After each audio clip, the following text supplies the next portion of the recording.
राम राम जी, सभी भाई बहनों को राम राम। मैं हूं बाबा रामदास और आप देख रहे हैं स्लो जिंदगी और बाबा की खरी खोटी। आज मेरे साथ एक बड़ा समृद्ध पैनल, दो युवा क्रांतिकारी जो हैं मेरे साथ जुड़ गए हैं। भाई अभिषेक तिवारी जी पटना से और स्वामी व्यालोक जी। व्यालोक भाई, आप भी पटना में ही विराज रहे हैं आजकल कि दरभंगा पहुंचे हुए हैं? हाँ, आप सब बता दीजिए ताकि जो लोग हो ना खोजते हुए आ जाएं। मैं अच्छा। कहाँ हूँ बताता नहीं हूँ किसी को। और आप अच्छा। ये सब करते रहिए। मैं दिल्ली में हूँ। अच्छा, अभी आप दिल्ली में हैं। ठीक है, चलिए मतलब साहब, आपका स्वागत है। तो हमारे साथ, अच्छा, कल राहुल जी ने जो कुछ किया है संसद में, ये आदमी भारत को बेइज्जत करने का, भारतीय सेना को बेइज्जत करने का मौका ढूंढता रहता है। कभी ये चीन के पक्ष में बैटिंग करता हुआ दिखाई देता है, कभी पाकिस्तान के पक्ष में बैटिंग करता हुआ दिखाई देता है, कभी ये पाकिस्तानी आतंकवादियों को क्लीन चिट देता हुआ दिखाई देता है और अपनी ही सरकार को, अपनी सेना को कटघरे में खड़ा करने की कोशिश करता है झूठ बोलकर। तो व्यालक भाई से शुरू करते हैं। व्यालक भाई, कल जो संसद में उसने जो कुछ किया, जो थेथरई हुई, क्या कहेंगे सर आप उस पर? दो तीन बातें हैं। और सबसे पहले तो मैं तथाकथित मीडिया वालों को 1-2 किलो गाली देना चाहूंगा, जो इस महामूर्ख विषधर को इसके मुंह में माइक ठूंसते रहते हैं। कल भी जब ये संसद के बाहर था, परसों, तो इसने कहा कि कल बोलेंगे भैया, कल बोलेंगे, क्योंकि संसद में तो ये सो रहा था। और सो ही नहीं रहा था, कुछ कुछ मोबाइल पर कर रहा था। वो सारे फोटोज वगैरह हैं, आप दिखाना चाहें तो दिखा भी दें, वरना जनता तो गूगल कर ही लेगी।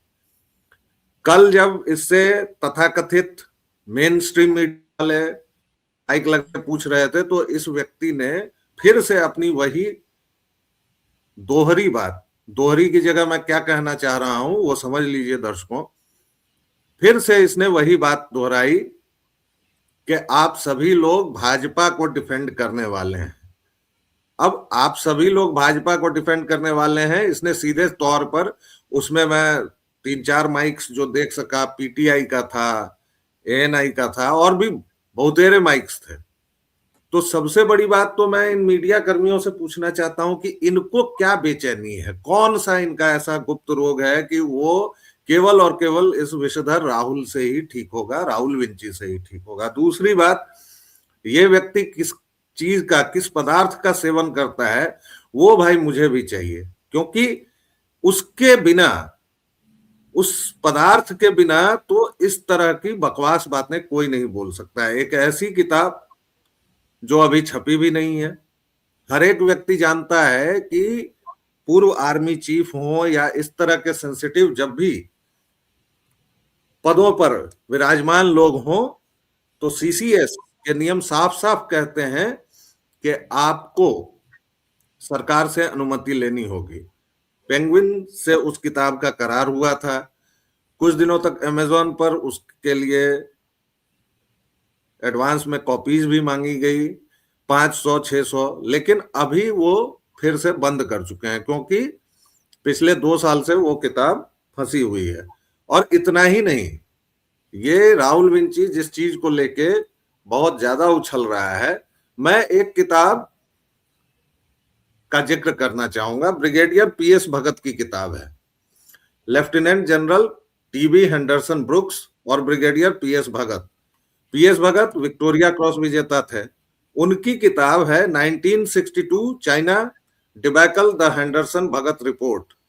और इस किताब से नेहरू, भारत के प्रथम प्रधानमंत्री, दुर्घटनावश हिंदू, नेहरू और उनकी कांग्रेस सरकार इतना डर गई थी कि उन्होंने इसको आजीवन प्रतिबंधित कर दिया। 2014 में जब कांग्रेस की सत्ता से विदाई हुई, तो उसी साल ऑस्ट्रेलिया के पत्रकार नेविल मैक्सवेल, तो 2014 में जब कांग्रेस सरकार की विदाई हुई, तब नेविल ने उसको अपने वेबसाइट पर छापा। इसके अलावा हिमालयन ब्लंडर्स और तमाम, मैं एक के बाद एक किताबें, एक के बाद एक रिपोर्ट्स, एक के बाद एक इसके कारनामे, इस खानदान के, जो इस मुल्क को अपने बाप का माल समझता है, मैं बोलता चला जाऊंगा। लेकिन मुद्दा यह है कि राहुल विंची को आखिर इतना भाव क्यों दिया जा रहा है? तो वही बात, फिर से वही डीप स्टेट, फिर से वही आत्महीनता मीडिया की, और फिर से मेरा वही सवाल, क्योंकि अब संदीप भाई भी आ चुके हैं तो अब और मजा आने वाला है। आप सभी को इस सवाल के साथ छोड़ जा रहा हूं पहली टिप्पणी में कि आखिर सरकार इस मोहम्मद गोरी को कब तक छोड़ेगी? एक मोहम्मद गोरी को पृथ्वीराज चौहान ने छोड़ा तो इतने साल तक हम लोगों को क्या क्या भुगतना पड़ा। जिस व्यक्ति की असली जगह जेल के सिंखचों के पीछे है, उसको हम लोग संसद में बिठाए हुए हैं, नेता प्रतिपक्ष बनाए हुए हैं जी। तो अभिषेक भाई, मैं हमेशा एक जी। बात करता रहा हूं कि राहुल गांधी की पूरी कोशिश रहती है कि किसी तरह भारत जो है युद्ध में फंस जाए या गृह युद्ध में फंस जाए या कुछ भी ऐसा हो जाए। भाई, राहुल गांधी की कामयाबी इसमें है कि मोदी और भारत हर मुद्दे पर फेल हो जाए, भारत एक फेल्ड स्टेट बन जाए, तभी राहुल गांधी को स्पेस मिलेगा। तो वो उसका बस चले तो आज हमें चीन से लड़वा दे, पाकिस्तान से लड़वा दे, ऑपरेशन सिंदूर क्यों रोक दिया, पीओके वापस क्यों नहीं लिया, लाहौर तक कब्जा क्यों नहीं किया। मोदी तो डरता है, मोदी तो सरेंडर मोदी है। सर, ये आदमी भारत की विफलता चाहता है हर मुद्दे पर। जी अभिषेक भाई, मेरे दो तीन बहुत साधारण इस पर प्रश्न है कि कारवां को ये जो पांडुलिपि मिली, ये जो मिली कैसे? अब अगर इस पांडुलिपि का अंश जो कारवां ने छापा प्रामाणिक है और सही है, इसका मतलब गोपनीयता, सैन्य गोपनीयता, संबंधित कानूनों का उल्लंघन है। और यदि ये अप्रामाणिक है, असत्य है, तब तो ये और गंभीर अपराध है। अब यहां निर्णय तो सरकार को करना है कि कारवां मैगजीन पर कार्यवाही बनती है कि नहीं। राहुल पर तो करे न करे, जैसा स्वामी जी ने बताया कि राहुल गांधी पर तो जब होगा सो होगा। मेरे ये दो साधारण प्रश्न हैं, दोनों ही शर्तों पर, किसी भी शर्त में, मतलब दोनों तरफ समझ लीजिए। मेरे पास इस प्रश्न का उत्तर अगर दे तो मेरे पास अमिताभ बच्चन वाला सिक्का है, हेड भी करेंगे तब भी मेरा ही जीत होगा, और टेल भी करेंगे तो। तात्पर्य यह है कि मैं राहुल गांधी को सीरियस लूं या इनके कारनामे को सीरियस लूं। ये वो लोग हैं जब पाकिस्तानी हमारे सीमा के अंदर घुस करके धुंध के अंदर, कोहरे के अंदर हमारे जवानों का सर काट के लेके गए, तब ये क्या कर रहे थे? सेना तो वही थी, सेना के पराक्रम में तो कोई अंतर नहीं आया। मतलब यह है कि आपने सेना का हाथ बांध रखा था। ऐसा तो हो ही नहीं सकता कि मेरे किसी भाई बंधु को कोई आकर के थप्पड़ मार दे और मेरा खून ना खोले। और फिर भारतीय सेना, दुनिया में बहुत कम ही सेना है जो प्रोफेशनल है। रशियन सेना या चाइनीज सेना प्रोफेशनल आर्मी तो नहीं है। भारत है, अमेरिकन है, ब्रिटिश है, फ्रेंच है, जर्मन है। इसका मतलब यह है कि सेना के मनोबल को आज से तोड़ने का कार्यक्रम तो चल नहीं रहा है। अच्छा, एक और बात, कांग्रेस शासन काल के अंदर आपने कहा कि ये पाकिस्तान के साथ खड़े होते हैं, ये अमेरिका के साथ खड़े होते हैं, चीन के साथ खड़े होते हैं। गलत है सर, ये आतंकवाद के साथ खड़े होते हैं। 47 साल के शाहिद लतीफ को किसने छोड़ा? वो भी गुडविल जेस्चर के नाम पे। मतलब जेल के अंदर शाहिद लतीफ ऐसा कौन सा भजन संध्या करने लगा था, अनूप जलोटा का गाना गाने लगा था, अनूप जलोटा का भजन गाने लगा था, प्रभु जी तुम चंदन हम पानी? ऐसा तो नहीं था। ये तो बताया नहीं कि गुडविल जेस्चर क्या था। फिर इसने जिसको छोड़ा, इसी आतंकवादी को छोड़ा था, इसी ने पठानकोट किया। अच्छा, शाहिद लतीफ को कांधार विमान हाईजैक जब किया गया था, उस वक्त भी छुड़ाने का प्रयास आतंकवादियों ने किया। उस लिस्ट में शाहिद लतीफ का नाम था। तो क्यों ना माना जाए कि किसी पाकिस्तानी आतंकी हेड के कहने पर इसको छोड़ा गया था कि हो गया, अब तो आपकी सत्ता आ गई ना, अब तो छोड़ दीजिए? यह प्रश्न कोई मीडिया पूछेगा कांग्रेस से? यह तो प्रश्न आप नहीं पूछेंगे। असल में ये वो भयंकर तत्व है, मैं कभी कभी कल्पना करके भी सिहर जाता हूं कि गलती से ये सत्ता पर आ गए, तब इस देश पर जो वज्रपात होगा बाबा जी, वो कितना खतरनाक होगा। और इस बार ये एकदम पीएफआई मोड में आएंगे। इनफैक्ट इनका तो अलायंस भी मुस्लिम लीग के साथ है। अमेरिका में जाकर के बोल रहे थे कि मुस्लिम लीग सेक्युलर है। ये मुस्लिम लीग सेक्युलर अचानक तो नहीं हुआ, किस बेसिस पर हुआ? ये मुस्लिम लीग उस मुस्लिम लीग का विभाजित रूप है। साउदर्न इंडिया में इसी मुस्लिम लीग को वोट किया गया था, तो साउदर्न इंडिया से मुस्लिम तो गए नहीं पाकिस्तान। भारत का बंटवारा हो गया, पूर्वी पाकिस्तान हो गया, पश्चिमी पाकिस्तान हो गया। तो इनका आज तो है नहीं सिंस इंडिपेंडेंस, इन्होंने सिर्फ भारत के साथ, एक राष्ट्र के साथ चीट किया है। उनको उनके पीठ पर लगातार छुरा घोंपा है और उनको कह रहे हैं कि मीडिया जो है वो इनका पक्ष नहीं लेता। भाई मीडिया तो लाइन लगा के आपका इंटरव्यू ले रहा है। मुझ जैसा मीडिया वाला होता तो पूछ लेता कि कौन सा गुडविल जेस्चर था कि शाहिद लतीफ को छोड़ा। रात को जेल के अंदर भजन संध्या का प्रोग्राम तो नहीं चल रहा था ना जी। संदीप भाई सर कल जो उसका बिहेवियर था राहुल गांधी का, और वो जानबूझ के इंडियन आर्मी को और गवर्नमेंट दोनों को एक ही साथ डिमीन करने की कोशिश कर रहा था। वो इंडियन आर्मी पे यह आरोप लगा रहा था कि टैंक आपकी तरफ जब बढ़े चले आ रहे थे तो आपने रिटेलिएट क्यों नहीं किया, आपने फायरिंग क्यों नहीं की। और एक तरफ भारत सरकार पे, मोदी जी पे, रक्षा मंत्री पे आरोप लगा रहा था कि आपने निर्णय इंडियन आर्मी पे क्यों छोड़ दिया, आपने क्यों नहीं बोला मारो गोला। जबकि मोदी जी की तरफ से इंस्ट्रक्शंस ये थी कि जो उचित लगे वह कार्रवाई कीजिए। सेना को खुली छूट दे दी। सेना का डिसीजन है, जो वो करेगी, मौके पे जो जरूरत होगी वो करेगी। तो राहुल गांधी क्यों इंडियन आर्मी को और फौज को अपनी गवर्नमेंट को कटघरे में खड़ा कर रहा है? क्या वो चाहता है कि एक ऑल आउट वॉर हो जाए चाइना से, जिससे भारत जिस आर्थिक प्रगति के रास्ते पे बढ़ रहा है उस पर ब्रेक लग जाए? क्या ये है असली इंटेंशन? इंटेंशन इससे बड़ा है सर। जो आप कह रहे हैं चाइना से जो वॉर है वो एक सीढ़ी है। असल इंटेंशन है भारत टूटे, 16-15 स्टेट में डिवाइड हो जाए, कंट्रीज में बाल्कनाइजेशन हो जाए। इससे ज्यादा इंटेंशन है कि यहाँ हिंदू सभ्यता है क्यों, कर क्या रही है हिंदू सभ्यता। हम ईसाइयों ने तो 2000 साल से पूरा north America continent, south America continent, Europe तबाह किया। हमने तो ऑस्ट्रेलिया में सारे जहाँ के इनहेबिटेंट्स से सब मार दिए। ये लोग यहाँ कैसे बचे हुए हैं?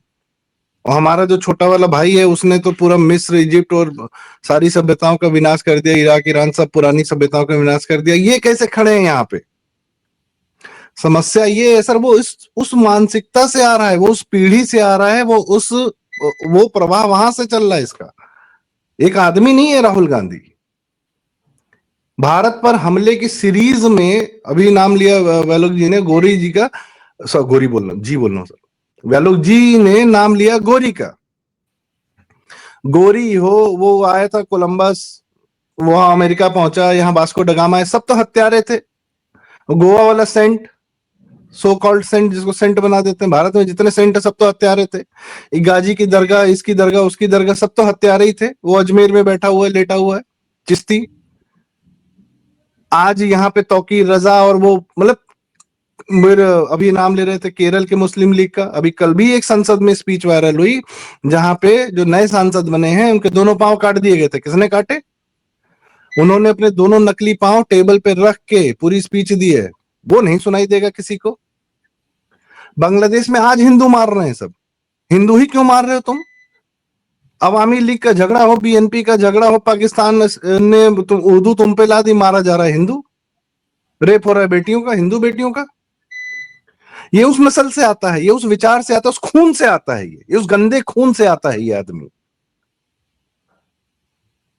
सभ्यता नहीं चाहिए, हिंदू सभ्यता। हिंदू सभ्यता जब सामने खड़ी होती, इनका झूठ दुनिया में जो फैला रखा है कि एक आया था, वो एक किसी का बेटा था, पता नहीं गॉड का बेटा था, किसका बेटा था। अरे वैसे बाबा हमारे यहाँ गली गली घूमते हैं हजारों साल से। क्या करता था? थोड़ा बहुत लेप लगा दिया, ये कर दिया, करुणा दिखा दी, दया दिखा दी। अरे यार ऐसे भाई हमारे यहाँ लाखों आए, लाखों चले गए। ऐसे हमारे यहाँ भगवान इनसे ऊपर के लोगों को माना गया, जिन्होंने पूरे समाज को दिशा दी, दशा दी, मर्यादाएं दी। उन्हीं मर्यादाओं की कमी तो आज एप्स्टीन फाइल्स में दिख रही है। वहां का एलीट और एंटाइटल्ड समाज जो है, अमेरिका वाला, यूरोप वाला, मर्यादाएं नहीं है, संस्कार नहीं है। लोग हमको चिढ़ाते थे कि संस्कारी हैं सब, मर्यादाएं। बॉलीवुड वाले बैठ के चिढ़ाते थे, ये सब करते हैं ना, ये उसी मानसिकता से आते हैं। ये प्रहार सिर्फ सेना पर नहीं। और सबसे मेन बात, नरवाने जी की जो किताब में, एक तो पेंगुइन ने लीक कर दिया, अभिषेक भाई ने एकदम सही कहा। ये जो पब्लिशर है, सब नैरेटिव कंट्रोल करने में इनका भी तो बहुत बड़ा हाथ है। मोनिका जी की किताब थी दिल्ली राइट पे, 2020 पे रिलीज हो रही थी, इवेंट बुक था, किताब छप चुकी थी, करोड़ों रुपया लग गया था। उसके बाद उस दिन दो बाहरी लेखकों के कहने पर, एक विलियम डैरिम्पल, उसको आजकल नया नया पता चल रहा है कि भारत जो है ना बहुत शानदार था। आजकल नया नया पता चल रहा है। जब से रह रहे थे लास्ट मुगल लिखे, पता नहीं क्या क्या लिखे, तब नहीं पता चल रहा था। अब लिख रहे थे गोल्डन रोड, और वो भी तब जब 10 साल से सोशल मीडिया पे सारी कहानी बाहर निकली हुई है। सोशल मीडिया के 10 ट्वीट उठा के अपनी किताब लिख रहा है। उसने मना किया कि डेली राइट 2020 ब्लूमबर्ग नहीं छापेगा। वो Khaled Hosseini, the kite runner, खुद भागा हुआ अफगानिस्तान से। तो ये कंट्रोल करते हैं। वो तो भला वो गरुड़ पब्लिकेशन आ गया है, कुछ और हमारे अच्छे पब्लिकेशन आ गए हैं जो ये कार्य कर रहे हैं कि हमारी किताबें सामने आ रही हैं। और सर एयरपोर्ट वगैरह पे जाइए, कहीं जाइए, ये किताबें पीछे छपी रहती हैं जो राष्ट्रवादीता से परिपूर्ण होती हैं। जो फ्रॉडों की किताबें हैं ना, देवदत्त पटनायक जैसे, उन सब की किताबें सामने रखी रहती हैं। ऐसे कंट्रोल करते हैं ये जी। इनको। एक सर आखिरी बात कहूंगा, अभिषेक तिवारी भाई का जो डर है, मैं सबसे कहना चाहूंगा, यह डर सच होगा। राहुल गांधी बनेगा भारत का पीएम सर। उसको भारत का पीएम बनने के लिए 272 सीट नहीं चाहिए, उसको मात्र 150 सीट चाहिए, 140 सीट चाहिए। इतने में वो भारत का पीएम बन जाएगा। ये मोदी जी जो 240 पे टंगे हुए हैं, 20 सीट नीचे हो जाएगी। और इस 20 सीट के लिए कम करने के लिए बहुत प्रयास चल रहा है। सवर्ण जाति, एससी, एसटी, ओबीसी, ये जो चल रहा है, ये इसी 20-30 सीट की मारामारी के लिए चल रहा है सर। राहुल गांधी को तो आदमी 10 गाली देगा, लेकिन जैसे ही ये जातिवाद की बात आएगी, उसमें 10-20 सीट कम हो जाएगा, वो अपने आप बन जाएगा। वैक्यूम तो रहेगा नहीं। और इलाज जेल भेजना नहीं है सर। इस आदमी का इलाज जेल भेजना नहीं है। इसका इलाज वही है जो हमारे भगवान लोग असुरों का किया करते थे, और कोई इलाज है नहीं इसका। व्यालोक भाई, अब ये जब सुप्रीम कोर्ट ने यूजीसी गाइडलाइंस को स्टे कर दिया, तो ये रोहित वेमुला एक्ट ले आया। नहीं, वो तो पहले आया हुआ। नहीं, इसने बोल दिया ना कि अब ये कर्नाटक में लागू होगा, हिमाचल और वो उसमें भी लागू होगा, तेलंगाना में भी, और पूरे देश में इसको लागू किया जाए। जैसे ही सर एक लाइन कहना चाहूंगा, सॉरी सवाल किसी और से, एक बात कहना चाहूंगा। मनमोहन जब प्राइम मिनिस्टर था, वो प्राइवेट सेक्टर में रिजर्वेशन लाने वाले थे, यही राहुल गांधी, सोनिया गांधी। और जिस दिन आ जाएंगे प्राइवेट सेक्टर में भी ये दोनों रिजर्वेशन लेकर आएंगे, फिर हम लोग रोएंगे बैठ के, तब ज्यादा रोएंगे। एक और मैं ऐड कर दूं कि रोहित वेमुला एक्ट भी नहीं टिकेगा सर सुप्रीम कोर्ट में। जी व्यालोक भाई, रोहित वेमुला एक्ट। जी देखिए, तर्क और फैक्ट, इन दो चीजों से पूरे वामपंथी कांग्रेसी इकोसिस्टम का कोई लेन देन नहीं है। हमारे दो समृद्ध वक्ताओं ने, पैनलिस्ट ने सारी चीजें, सारी परतें खोल के रख दी। राहुल विंची का एक ही काम है कि यह देश 25 टुकड़ों में बटे, जैसा कि संदीप जी ने कहा 15 कहा, लेकिन राहुल विंची का लक्ष्य है 25 टुकड़े, हिंदू विहीन हो। नरवणे जी की किताब लीक हुई, मैं ये जानना चाह रहा हूं कि उस किताब के तथाकथित जो अंश लीक हुए, ऐसी कौन सी आपत्तिजनक बात है? भाई हॉट पोटैटोज हैं, सारा कुछ लग रहा था जैसे मेरे ऊपर जिम्मेदारी।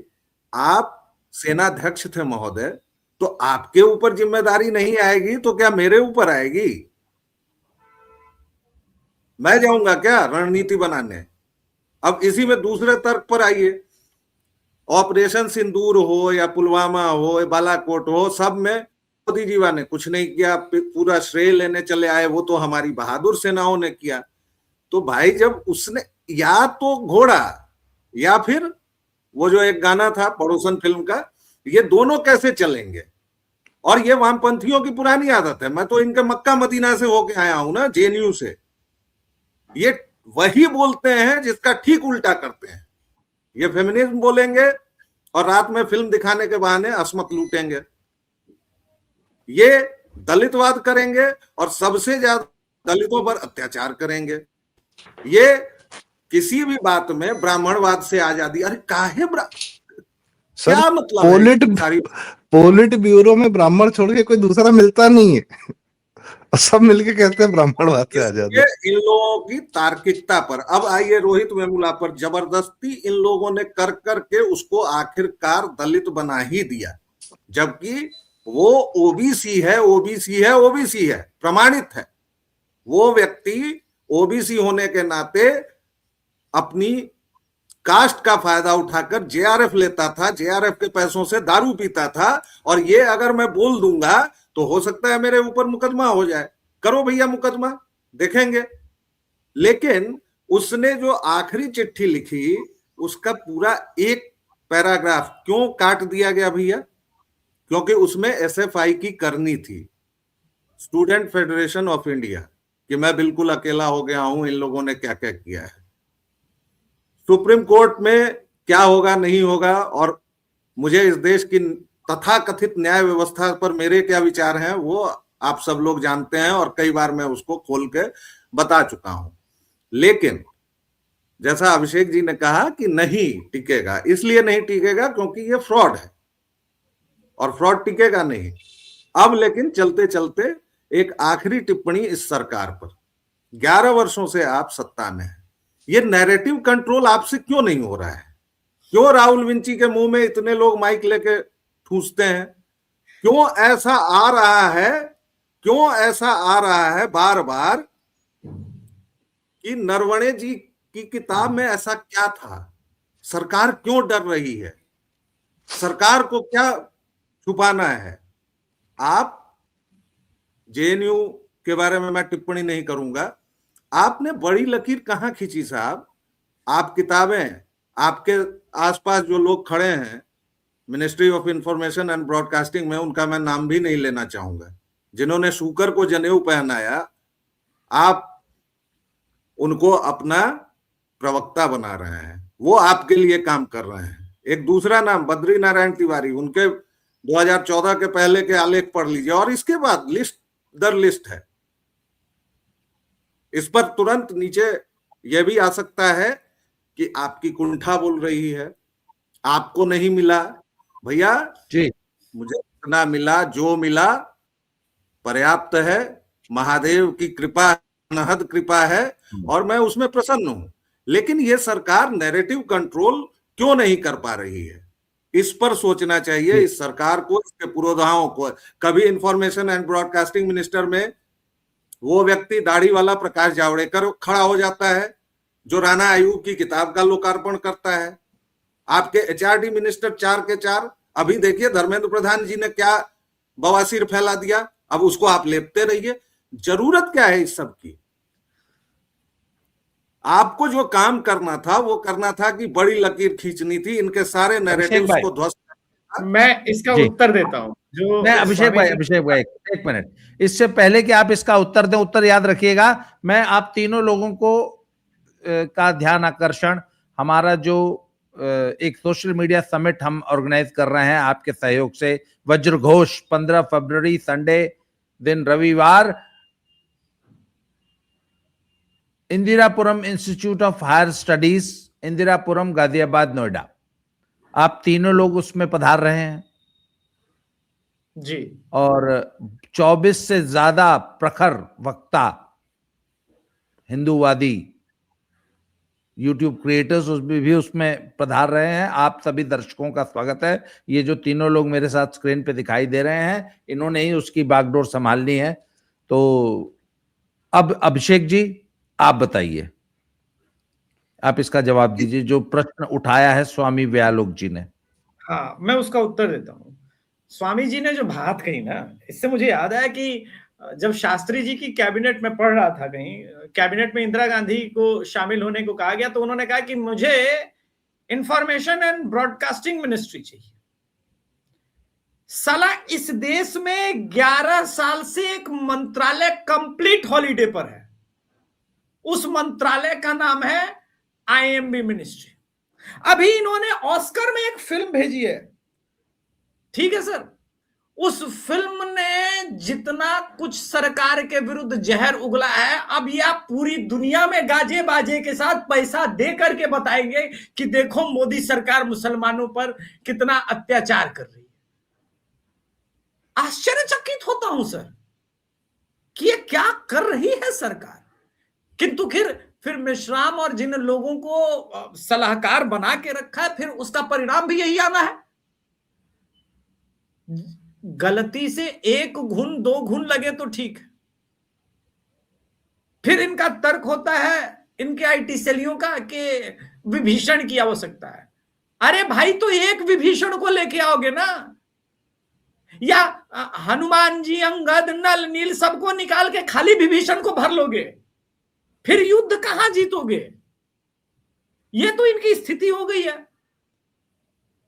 इस मंत्रालय में आप देखिए, पिछले 5 साल में 7 बड़े राष्ट्रवादी यूट्यूब चैनल कंप्लीटली बैन हो गए, खत्म हो गए, उनके लोग न रहे। राष्ट्रवादी यूट्यूबर्स को सुनियोजित सप्रेस किया जाता है, अजीबो गरीब स्ट्राइक आते हैं। आप पूरा वीडियो सुन लेंगे, बोलेंगे इसमें तो मैंने कोई हेट स्पीच दी नहीं है। लेकिन आप हरे टिड्डो के जगह कोई और प्रयोग करके देखिए, उसके जगह पे लाइव के दौरान विशेष करके एकदम से डाउनफॉल आता है। मैंने तो पूरा रिसर्च करके रखा है इस पे। और ऐसा कोई, दरअसल दिक्कत क्या है कि जो मंत्री आदमी है वो तो 2x मोड में, जो इनकी वंदे भारत चल रही है उसका स्पीड बनाने में, बताने में और उसका रील ट्वीट करने में व्यस्त है आदमी। पता नहीं नरेंद्र मोदी जी को ऐसा क्यों लगता है कि ये वाला मंत्रालय बिल्कुल महत्वपूर्ण नहीं, इसकी महत्ता ही समाप्त कर देंगे। गलती से जो अभी संदीप भाई जी कह रहे थे, आने दीजिए कांग्रेस को, मैं देखूंगा इनमें से कितने वक्ता बचे रह जाते हैं। या तो यूट्यूब बंद हो जाएगा, या जेल में चले जाएंगे, या मल्टीपल एफआईआर में फंसा दिए जाएंगे, उसके बाद खत्म हो जाएंगे।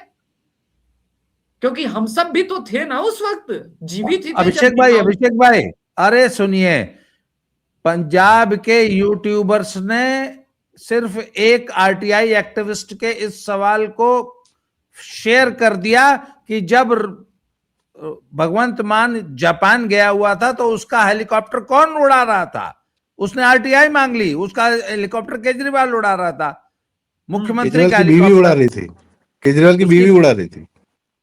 इस पे 15 यूट्यूबर्स के खिलाफ पंजाब में एफआईआर हुई, फिर उसको हाईकोर्ट ने स्टे किया, गिरफ्तारी की नौबत आई हुई थी। अरे सर, ये तो यूट्यूबर्स हैं। शीश महल दिखाने के कारण SC ST एक्ट के अंदर फंसा लिया गया उस महिला पत्रकार को। ये केतकी ने सिर्फ इतना फेसबुक पोस्ट पे लिखा था, बड़ी एक्ट्रेस है, हम लोग तो बहुत छोटे लोग हैं, कि झूठ बोलने वाले का मुंह टेढ़ा होता है। महाविकास आघाड़ी की सरकार ने 104 डिग्री फीवर था, बांह पकड़ के साड़ी भी नहीं पहनने दिया, उस महिला को अरेस्ट करवा दिया। और फिर ये लोग लोकतंत्र की दुहाई देते हैं, संविधान खतरे में है, असल में कांग्रेस से सीखना चाहिए लोकतंत्र को कैसे बुलडोज किया जाता है। जी संदीप भाई आपकी अंतिम टिप्पणी आज के कार्यक्रम को समाप्त करेंगे। आप तिवारी भाई ने कहा कि हाँ सर, तिवारी भाई ने कहा कि कांग्रेस से सीखना चाहिए। राग दरबारी किताब के अंदर दूसरी पन्ने पर एक है कि ट्रक जो घरघरा के चल रहा था और गियर बार बार फिसल के नीचे आ जा रहा था, तो रुपन ने कहा कि आपका ट्रक भी जो है एकदम भारतीय सरकार की तरह है, कि भारत देश की तरह है, थोड़ी देर घरघरा के आगे चलता है फिर रुक जाता है।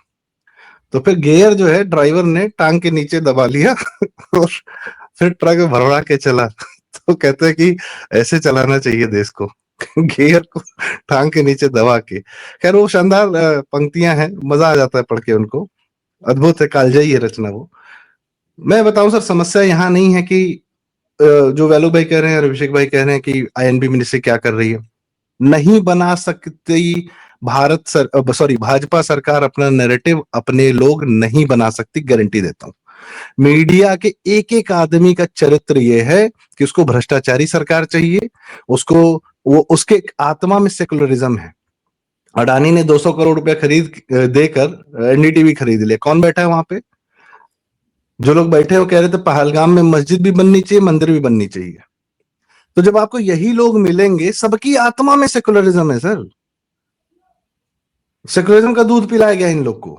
एक एक आदमी की बात कर रहा हूं। आप यूट्यूबर्स की बात कर रहे थे अभिषेक तिवारी, ऐसे लोग हैं जिनके पिता वो अपने जमाने के रहे होंगे, पिता रहे पत्रकार और पता नहीं क्या क्या, जिनका पूरा बचपन लुटियन दिल्ली में पले बढ़े, इधर भी मिले उधर भी मिले, 7वीं कक्षा में इंदिरा गांधी से मिलने पहुंच गए, इत्यादि इत्यादि। वो लोग बैठ के यूट्यूब के साथ मिलकर डिसाइड करते हैं कि किसका चैनल उठेगा किसका चैनल गिरेगा। उनके अंदर का सेकुलरिज्म नहीं मारा, पूरा सरकार से पैसा लेके बैठे हुए हैं, मीडिया एजेंसी चल रही है। किससे कहेंगे? मैं बता रहा हूं कि आप नहीं बना सकते। मोदी जी की सबसे बड़ी सफलता का जो राज है वो यह है कि जो वो कहते हैं कि दिखा सो छपा से बचना चाहिए। उनके सबसे अच्छे मिनिस्टर्स आपको सामने दिखेंगे ही नहीं, आएंगे नहीं, जाओ नहीं मिल रहे, जाओ मीडिया से। सीआर पाटिल हो चाहे मनसुख मांडविया जी हो, स्पोर्ट्स मिनिस्टर, कोई हो, डजंट मैटर, मिलना ही नहीं। खट्टर जी नहीं मिलना, जाओ। घर में एंट्री नहीं है। जिसने घर में एंट्री कराई उसको दिल्ली का सीएम नहीं बनाया। दिल्ली का सीएम उसको बनाया जिसका अता पता नहीं था मीडिया को। भाजपा का अध्यक्ष उसको बनाया जिसका मीडिया को, अरे भाई आदमी बहुत है देश में काम करने वाले, मीडिया को नहीं पता तो इसका मतलब क्या है कि आदमी नहीं क्या देश में काम करने वाले। इस चरित्र को भाजपा जो है दूर रखती है। मैं सफाई नहीं दे रहा हूं, मैं बस कुछ जो दिखता है समझ में आता है वो बताने की कोशिश कर रहा हूं। करना चाहिए, अपने इंस्टीट्यूट्स खोलो। पता चला आईआईएमसी और जामिया मिलिया से सबसे बेहतरीन पत्रकार निकलते हैं। कौन कौन निकला आज तक, क्या पढ़ाया जाता है, क्या करते हैं वो लोग, क्या नैरेटिव थमाते हैं। शिक्षा व्यवस्था का सिलेबस बाद में चेंज करी गई, जर्नलिज्म का सिलेबस सबसे पहले चेंज करी। ये आपको दिल्ली का एक पत्रकार जो अपने आप को पत्रकार कहता है, इक्का दुक्का है, रेयर 2-3 लोग उंगली पे होंगे, उनको छोड़ के सब ऐसे पेंडुलम है, सब ऐसे करते रहते हैं। उनको दिल्ली में रहना है। उनको लगता है बाहर से नेता कहां से आ गए हम पे रूल करने, हम रहेंगे। शायद असली माफिया दिल्ली का मीडिया है सर। इंटरनेट 30 साल से 4 ही चैनल चल रहे हैं भाई, रफ्तार थोड़ी धीमी, जिसमें से 2 चैनल्स के ग्रुप जो हैं वो 47 में अंग्रेजों से खरीदे गए हैं। उनके बापों का अंग्रेजों के साथ है संबंध। कोई प्रेस चला रहा था, अरे इमरजेंसी में पैदा हुई मैगजीन आज का पूरा भारत का सबसे तेज चैनल चलाती है। जी क्या कहेंगे? और सबसे बड़ी बात जो आपने पंजाब वाला जिक्र किया, आखिरी लाइन सर, पंजाब केसरी पर बिजली काटी, इमरजेंसी फिर लागू की गई। दिल्ली की किस मीडिया ने मीडिया पर इतने बड़े हमले की बात की एक दिन के लिए भी, आधे सेकंड के लिए भी? बिल्कुल। इनको भ्रष्टाचार, ये मंथरा है सर। इनको चाहिए कि ये मंथरा मीडिया है, ये व्हाट्सएप होते हैं खुद। अभी राजीव शुक्ला का चल रहा है एक पॉडकास्ट, मैंने इनसे बात की थी, वो मुझसे ये कहते थे तो मैं उनको ये जाके कहता था, मुझे उनसे बात करनी होती थी। 10 पार्टी मिलकर देश चलाए, मीडिया को ये चाहिए कि हम फिर इधर जाएंगे उधर जाएंगे, उनसे बतियाएंगे, ये कर देंगे, हम रहेंगे बीच में। ये सब तो नेता है, नेता नगरी आती रहेगी जाती रहेगी। लुटियन वाले चलाएंगे भारत।